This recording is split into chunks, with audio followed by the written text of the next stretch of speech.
U.S. President Barack Obama is set to travel to Cuba on Sunday for a historic visit as the two nations move to normalize relations 55 years after they broke off ties.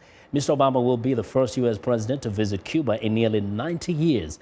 He will directly address the Cuban people about his vision for the future. Here's VOA White House correspondent Mary Alice Salinas. In Old Havana, a new beginning. That's what the White House says President Obama's visit here will represent. The Cold War enemies formally restored diplomatic ties 8 months ago. Diplomacy, including having the courage to turn a page on the failed policies of the past, is how we've begun a new chapter of engagement with the people of Cuba.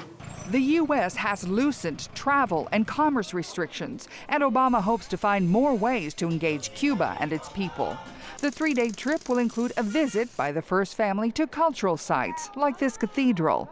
Obama will meet with President Raul Castro on areas of mutual interest and disagreement like human rights.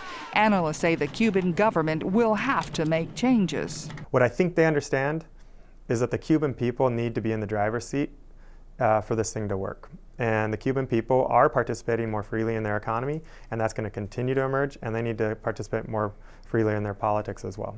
Despite complaints by Havana, Obama will meet with Cuban dissidents.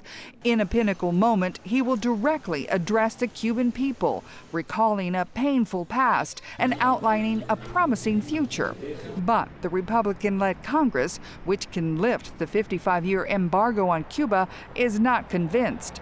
To push his U.S.-Cuba policy beyond his final year in office, Obama needs bipartisan support.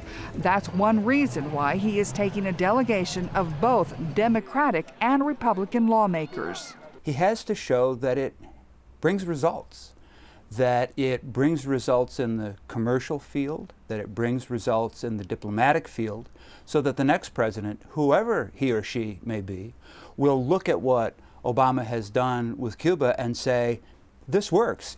The White House says Obama's historic trip aims to make the normalization process between the two countries irreversible.